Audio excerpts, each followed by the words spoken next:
Hello and welcome back to the Fruit of Grisaia, Makina's route. Last time, Yuuji and Makina went on an arduous, long journey to the grave of Yuuji's former master, Asaku Kazukube. There he was along with Makina, weeding out the place, making sure the grave was still visible, and they had to sleep in the cabin that he used to grow up in. We now return as they return from the journey. The next day, just as scheduled, Makina and I returned to the Mihama Academy dorm a little before noon. Although the total length of our trip was barely more than a day, for Makina it seems to have qualified as a genuine adventure. From the moment she woke up this morning, the girl was even more hyper than usual. She insisted that just heading back wouldn't be no fun. After I deposited her into the tandem seat, we ate a quick breakfast of dried fish in a dinner open for local fishermen, then drove around on a lightning tour of the major local sightseeing points. We eventually winded our way leisurely back while taking frequent breaks. And so, I'm deeply ashamed to announce, I have returned! I don't understand what you're supposed to be ashamed about. It's not like we went to Guam or something, you know. Kasami-san, Maki-chan, welcome back. Yeah, we're home. Were you able to visit the grave? How was your trip? It was fun. We dropped by Mount Tapacho on the way back. Way back too. The view there was a picturesque. That's in Saipan. You climbed Mount Fuji, and we only made it as far as the 5th station. For souvenirs, I got you all chocolate macadamia nuts. Nibble away at them to your heart's content, everyone. Now it's Hawaii. Incidentally, the things you're waving around with giant grin on your face are rice cakes with black honey. Just how far did you end up going exactly? Oceania? Alright, I'm now Oceanic man. Morphin time! Don't start morphing into abstract geopolitical stock constructs. I see. You're back. Hey, Yumi-chan, I'm deeply ashamed to announce that I have returned. I heard you the first time. Solomon, I have! Yes, kindly keep the nuclear weaponry to yourself. Bombarded by Makina's raw energy, elevated beyond baseline levels into something perilous close to a frenzy, Sakaki sighs heavily, her expression vaguely gloomy. I can practically see the words, the return of the troublemaker, rising up in her throat, only to be forced back down through an effort of will. Yesterday was such a peaceful day. Come on, do you really gotta mumble all that wistfully while staring off into the distance? Ugh, will you people please shut up? I got a killer headache, so keep it down. You'll remember that Sachi probably hit her quite heavily in the head. Oh, you got a hangover, Jiro? No, I don't know what it is, but my head's throbbing today, and my memories from last night are kind of vague for some reason. Perhaps you overtaxed yourself with excessive studying. Please do take care of your head. It'll last a lifetime if you're careful with it. Is something the matter? No, just wondering where to begin jabbing at. I mean, the idea of Michiru studying is enough to make you die laughing. And if your head ever stops functioning, your life's over. So the second part of the sentence is meaningless truism. But first and foremost, you're the one who judged that the deranged blonde to be a threat and subdued her through blunt force. If you have your heart absolutely set on jabbing at me, I will endure your thrust bravely, but if possible, I would appreciate it if you could restrain yourself. I see. At times it's hard being a man. What are you guys even talking about? A man who wants to jab and a woman who doesn't want to be jabbed. You can always get what you want. I don't really get it, but anyway, keep it down here. I mean, what's with you anyway? You seem weirdly fired up. Well, it seems I put the girl to bed too early last night. She woke up 4:30 in the morning today. Didn't seem like she was going back to bed anytime soon, so I ended up leaving a little earlier than we planned. We improvised a half-assed light little sightseeing tour on the way back. I ain't slept much, so I'm riding the high. In addition to which, the lingering thrill of the trip itself hasn't quite worn off yet. Remembering only that it was fun, she seems to have completely forgotten what exactly you saw, much like an elementary school child returning from a field trip. Talk about rude. We went to the mountains and the lakes and all that, so there. Alright then, what mountain did you climb, and what lake did you see? Can you name them? Mount Apo and Lake Qa'Rajh. Once again, Makina's slippers squeak with unnaturally convenient timing. What did you just say? Such courage to request a repetition. You have earned my admiration, Michiru-sama. Close, but no. They are both the tallest mountains in their countries, but that one's in the Philippines. Also, I don't remember taking you all the way to South America, by the way. That lake really exists, so there's no need for the slipper squeaking. How are either of those close in the slightest? More importantly, Irisu-san, might that slip of the tongue have been intentional? Takichi's just a little flop, didn't you know? A Kumamoto accent? Well, I don't know. Maybe this is a bit of a rebound. What the heck does that mean? Even Makina wouldn't run around shrieking on a visit to a grave. Maybe this is just a recoil from all that time she spent actually behaving herself. Then again, I did see a new side of her, so maybe the whole hyperact is an attempt at hiding her embarrassment. Don't go saying stuff like that, okay? I got a rep to maintain here. In any case, I'm glad we got back in one piece. It seems as though you are rather tired. Yeah, I won't deny I'm a little worn out. Amana's Popotaro is fine for tooling around the neighborhood, but it's just not that suited for a long-distance travel. I couldn't quite stomach taking that thing onto the expressway, so we came all the way back on local roads. That probably contributed to the fatigue as well. For the moment, why not head into the bath and relax a little? That sounds good. I'm gonna take a soak and a little sleep myself. Hold on, don't you have your part-time job this afternoon? Indeed, gotta be there at 2 in the afternoon, so wake me up at 1, Sajin. Yes, of course, 1 in the afternoon it shall be. To be honest, I wasn't able to get much rest at all last night. I've had such a surprising string of days recently where I managed to get a solid 8 hours of sleep, so I'd almost started to forget. But I've never been a deep sleeper and typically jerk awake several times at night. Yesterday was a particularly awful example. It's not like I'm physically exhausted, but I can definitely feel something like mental weariness weighing down on me. So after reporting on our safe return to Amane and JB, I apply my eye drops and lie down. Practically the moment my eyes close, some tense cord inside me snaps at last, and I tumble down into unconsciousness.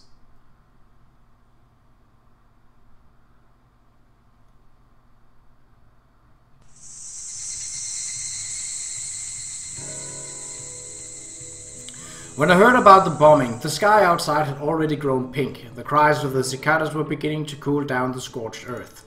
With a few hours of deep and dreamless sleep behind me, I walk out into the lobby trying to shake off the slight lingering heaviness in the core of my head. Encounter Sakaki there glued to the television and receive the unexpected news that a bombing has taken place in the vicinity of Mishima Cape Station.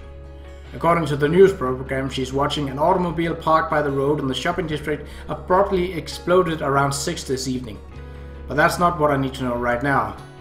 And? Is Makina alright? Yes, she was apparently quite close by, but it seems that she wasn't harmed, however. The girl was acting a little strangely. Most likely she witnessed something rather terrible. It must have been a bit of a shock. I see. And where is she now? Lying down in Susan's room with Kumina-san attending to her, it would be best to leave her be for the moment. Alright. The word bombing means it wasn't an explosion caused by someone carelessly overturning a fuel tanker or some accident of some sort. It looks like the vehicle that exploded was a standard-sized passenger automobile, but from the low-resolution images on the television news program, it's not possible to identify the model or brand. However, Sakaki's clicking away at her notebook PC as we're watching the show, and eventually finds a better quality photograph taken of the scene on the internet. Through that, we're able to establish that it was a German luxury car. The vehicle had completely flipped over from the force of the explosives, but as a rule, German automobiles are built sturdy. The body itself may be damaged beyond the point of repair, but the cabin wasn't crushed or deformed. At a glance, I'm willing to bet they used Semtex. The explosion clearly occurred underneath the car. Since the interior of the car itself wasn't blown apart, it seems likely that they used a shaped charge deliberately set to flip the entire thing over. That would seem to suggest they didn't know ahead of time which seat the target would be using. Given such extensive damage to the entire vehicle, even if the cabin remained intact, there's no guarantee anyone would get out of the ensuing fire alive. I did mention that this incident is connected to Irisu-san, yes? Yeah. That wasn't just a reference to the fact that she happened to witness the incident. Irisu-san, or rather her family, the Irisu clan, are deeply involved in the bombing itself. What do you mean? The car that exploded belonged to her family. The two individuals inside were a chauffeur in the driver's seat and a member of the Irisu clan in the back. Who was it? Irisu Sarina, Irisu Makina's younger sister. Her younger sister? Makina's sister was... But why was she even... You've heard of that new fashion building currently under construction to the south of Mishima Cave Station, yes? Yeah. That one that was supposed to be open before summer vacation but ended up getting delayed. I remember Amane mentioning something about this.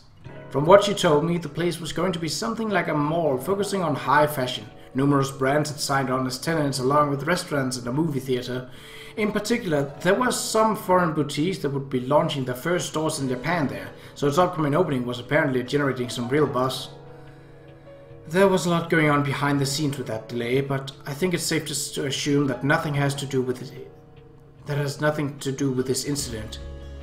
Irisu-san's sister came here to shop at a certain boutique before its official opening.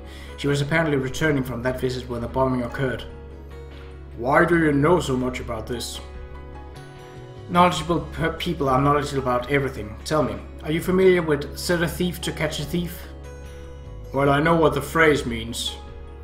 That's not what I meant. There's an online members-only information exchange by that name. The information we're discussing now, as well as the photograph of the scene I showed you earlier, came from there. I see.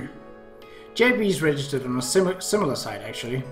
It's impossible to join without the recommendation of an existing member. A new account is in the tens of millions of yen, and even the monthly fee is in millions. I remember her complaining about the ridiculous charges. But for some reason the stream of new applicants never seems to dry up. Come to think of it, it's a little disturbing that this girl already has a membership to a site like that at her age. It is a relatively reliable source, but there is of course a limit to what you can learn there. And the information I can afford on my pocket money doesn't amount to much. But if you consider what we have in the light of the broader circumstances, it seems reasonable to conclude that something may have taken place within Irisu-san's family. What's that something supposed to be? If I knew, I wouldn't be beating around the bush like this. This is nothing but speculation on my part, but I can't help but thinking of the kidnapping that ended with Irisu-san driven out of her home. Perhaps the matter with the nuclear power plant that triggered the incident is still moving under the surface of the water. Hold on, Sakaki. You knew about Makina's kidnapping? A rough synopsis at least, but I'd like you to understand that I didn't investigate out of lurid curiosity. My family wasn't completely unconnected to the matter either. But I hadn't heard it was connected to a nuclear power plant. Makina's father was an accountant in the Ministry of Defense, wasn't he? How does that tie together? And where did you get that information?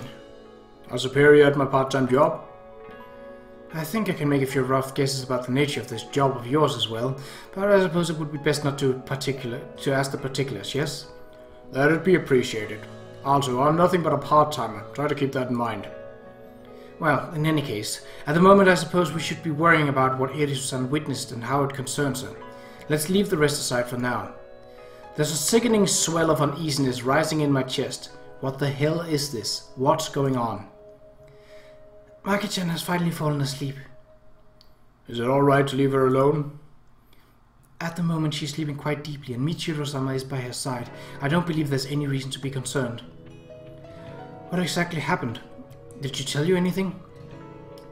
Yes, she was able to provide a detailed account. It was enough to make me realize how very little I knew about Maki-chan. Why was Maki-chan on the scene of the bombing in the first place? It's not that she was directly involved, she simply happened to be passing by on a bread delivery to a hotel and coffee shop in the area.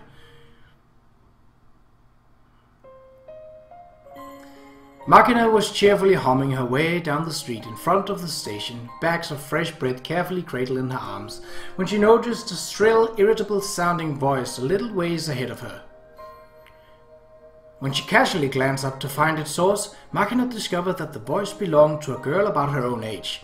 The girl was walking down the sidewalk in the opposite direction, a man in black suit following closely behind like an escort. Makina recognized that girl at once. It was her little sister. When the psychological trauma of Makina's kidnapping had left her unable to handle even the demands of everyday life, this girl had taken her place as the future leader of their clan. Although Makina thought of her as a sister, their fathers were different. She was a product of a lengthy trial between Makina's mother and a man from the branch family. Unlike Makina, who took after her father with a round, chubby face, her sister's features had always been more refined, strongly resembling their mother. As a child, Makina had been envious of her appearance. But today, that shapely face was contorted in irritation, an expression that spoke of stress and deep-rooted frustration. We informed them beforehand that I'd be coming and told them exactly what I wanted to purchase, correct? Why on earth didn't they have them at the correct size? Are they not interested in actually selling their product, or was this just a personal insult to me? I sincerely apologize. Our advance notice was inadequately detailed. We'll have it delivered to the residents tomorrow, so please try to pardon the blunder. As the voices drew closer, Makina reflexively hid herself in the shadow, an old habit. If Makina hadn't taken ill, her sister never would have been placed in her current position. She'd probably be living normally in the branch family even now. At first glance, this pampered, ultra-privileged lifestyle might seem preferable to that. However, Makina had learned from Kasami Yuuji that a life totally free of inconvenience only hinders your growth as an individual. And today, she couldn't see the girl in front of her as anything but an unfortunate. Robbed of dreams, hopes, and freedom in exchange for empty luxury, she felt a twinge of something very much like pity. Makina had been the same way once. It was only after her arrival at Mihama that she came to understand the virtues of a normal existence. Biting her lower lip, she whispered a sympathetic apology inside her mind. I'm sorry, Sajin. Makina first learned she had a little sister when she was 5 years old. As the eldest daughter of the family's head, she'd been raised as the only child. But when she learned that her mother had borne a child to the branch family's second son only a year after her own birth, she was genuinely happy. At the time, Makina didn't really understand the implications of her mother giving birth to a child of a man other than her husband. And the reason why the child couldn't enter the main family, or even meet her older sister, were equally mystifying. In the first place, Makina wouldn't even have learned of her sister's existence if not for a butler's careless slip of the tongue. But once she did know, Makina developed a burning curiosity toward the girl she'd never met. Every once in a while she would pay her sister stealthy visits, observing her life from afar. Every time she spied on that little girl, living a normal life as a member of the Brandt family, the knowledge that she had a sibling grew more real to her. Many times Makina would come to the verge of calling out to her, only to hold back at the last moment. Looking at her sister clinging affectionately to her stepmother's waist, innocently begging her mommy for some treat, Makina knew the sudden arrival of her big sister could very well shatter the girl's peaceful family. She could never bring herself to take that risk. But Makina didn't stop taking the time to go see her sister. Eventually she invented a nickname for the girl she'd never spoken to, developing a one-sided make-believe relationship. Even the day she was kidnapped, just before going to her language class at the cram school, she'd been secretly watching her little sister from inside her chauffeured car. And that was the last time Makina had seen her sister. Only hours later she was kidnapped. Her father was killed before her eyes and she was consigned to a life in the hospital that would last many years. Makina knew the girl was a little sister, but the girl didn't know her. There was no real reason she had to hide. After a moment's hesitation, she emerged from the hiding place, resettling the bread in her arms, and just as she'd done in the old days when a slightly playful mood, she carefully forced a nonchalant expression onto her face, then began to walk toward her sister. The man in the business suit behind the girl was burdened with countless bags emblazoned with the names of expensive clothing stores, no doubt the result of an almost rudely indiscriminate shopping spree on Sarina's part. The trip was probably less about buying clothes than it was venting built-up stress from the heavy responsibilities and expectations placed on the family's future leader. Makina remembered doing something very similar herself as a child.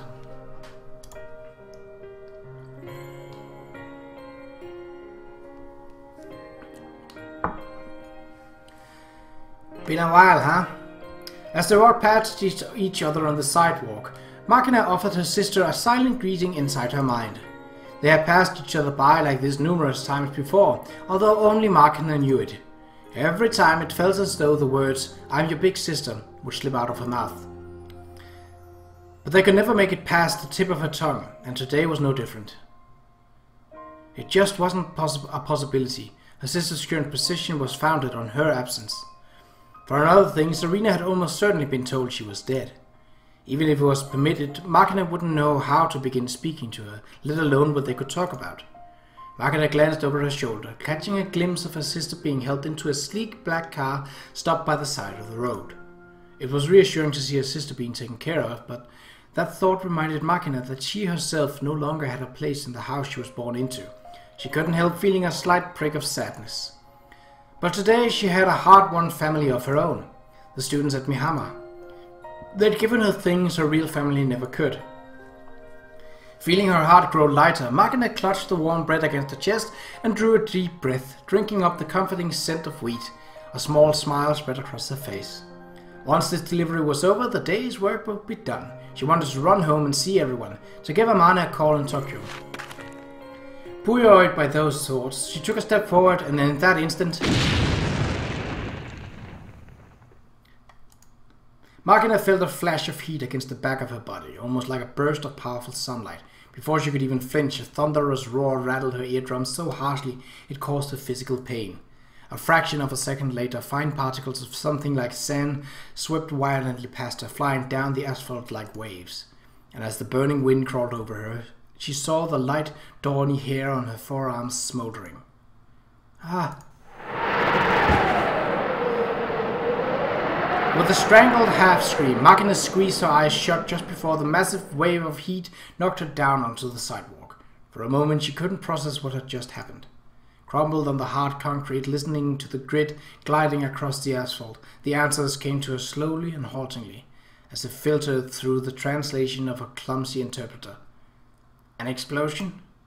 It took a full 2 seconds for those words to float to the surface of Makina's mind. She picked herself onto her knees, disbelieving, telling herself it couldn't be. But when she turned around, she came face to face with harsh, undeniable reality. Her dumbfounded gaze found the luxury black sedan her sister had stepped into moments before. It was lying upside down. It was all but consumed in bright red flames. Huh? No, this can't be real. This time her mind couldn't catch up at all. She didn't want it to. She didn't want to accept the reality before her eyes. Just a moment ago, she'd seen her sister from the side, a slightly irritated expression on her face. So close she could have reached out and touched her. Many thoughts were circulating frantically around inside her head as her mind tried desperately to make something like sense out of the situation.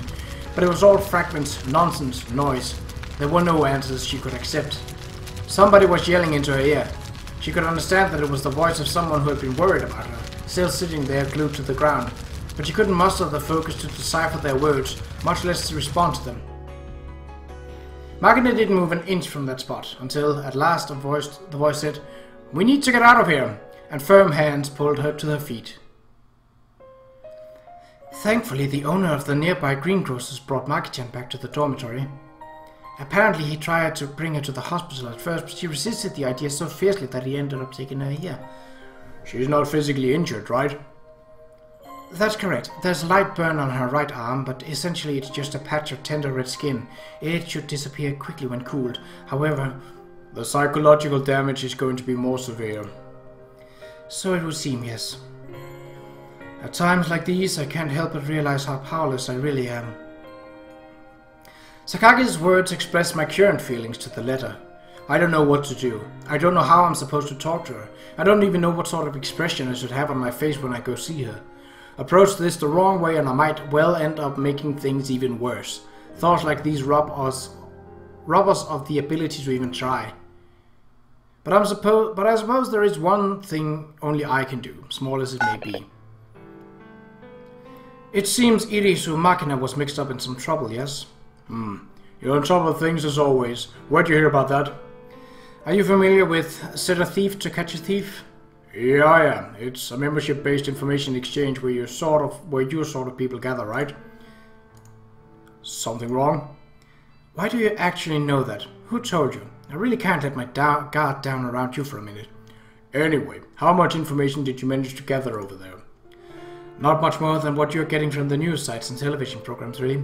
As for Ichigaya, we're essentially in wait-and-see mode. Not even on the alert yet. Yet? Does that mean there's a possibility of initiating active observation in the future? You don't need to know that. Julia. That sweet-talking voice isn't going to work this time. Can I come to your place tonight? No. I just wanted to have some of your home cooking for the first time in a while. Still no good? Say anything you want, the answer is still no. When you refuse me that stubbornly, it's as good as admitting there's a high chance the problem's going to get worse. Does this have anything to do with you not picking up your phone lately? The news shows seem to be pushing a theory that this was an act of terrorism motivated by the construction of a nuclear power plant. What's the real story? I can't answer that question. I see. Sorry, I'm not looking to harass you here, but can you answer 2 more questions? Whatever information you can give me is fine. Go ahead, I'll listen, if nothing else. How is Makina's younger sister doing? It's exactly as you've heard on the news. She's alive, but extremely critical. Things are very much touch and go. Will she make it? Sorry, but I just don't know. It seems she may need a skin graft and organ transplants. There's a rumor that she'll be transported overseas to wait for a donor as soon as she stabilizes. I see. Are those your only questions? No, there's one other. An unrelated topic. This is the one thing I really want to know. Figures. Alright then, let's hear it. If Makina's sisters end up losing her current position due to her injuries, is there a possibility Makina will be expected to resume that role? I don't care to answer that question. Let me rephrase it then. Is there a possibility Makina is going to be in danger going forward? Yuuji, just how much have you dug up about this? Essentially nothing. My nose is just twitching, that's all. It was basically a leading question. Well, I suppose it would be problematic if you ended up taking ill-advised actions based off of speculation. I'll be honest with you. There's a very real possibility Irisu Makina will be in danger. I would estimate a 70% chance she's going to be brought into this in some way. That said, I'll almost certainly be contacting you in regards to this matter very soon. For now, kindly refrain from doing anything stupid. Stand by and wait for your orders, as always. In other words, no independent use of force outside the range of self-defense. Exactly right. Dogs should sit obediently inside their doghouses until their master yanks their leash. But if some fishy stranger drops by, don't just lie there sulking. Make sure you bark for us. Can I really trust you on this? Don't mistrust your master. It's the most fundamental prerequisite of a good dog. Even Asako knew that. You could count the number of times she outright ignored orders on your fingers. Oh, alright, try counting them. 1, 2, 3, 4, 6, 5... 4, 5, 6, 7. You're running out of fingers fast. Shut up, alright? Imitating that woman is an extremely poor life strategy. Just behave yourself until you get your orders. Understood? We clear? Yes, mommy. I don't remember giving birth to a nasty child like you. Are we done now? I'm hanging up. Yeah, thanks. I'll be in touch. Oh. Well then, what to do? It's clear that things are going to get troublesome in a number of ways, but as always, I'm in the dark on the specific details. If JB's telling me to do nothing, that's probably the optimal choice at the moment. Even so, that doesn't make it much any easier to accept. Get moving before you start thinking too much was a favorite saying of my master's, but JB's fond of acting on the basis of incomplete information is like asking for a disaster. For now, it might be wisest just to stay at Makina's side as much as possible, while preparing myself for the possibility of an emergency. There's no need to overthink this. I know what I want to protect. I can see it clearly now. Ideally, I'd love to extinguish this sort of fire before the spark spread in our direction, but if that's not a possibility, I'll just need to be ready for when things get ugly. After all, you won't find many guard dogs with nastier fangs than mine. I've been sharpening these teeth for a very long time for this exact purpose. Teeth made to catch prey by the tail, drag them close and rip out the windpipe in one bite. And that's where we'll end this episode. A bit dramatic, but definitely things are definitely amping up now in the story. It should be said that obviously down the road there's going to be some pretty gruesome stuff. I'm probably going to have to warn in the start of each episode just to be sure, because I can't remember fully what happens when it happens since the last time I played it. So with that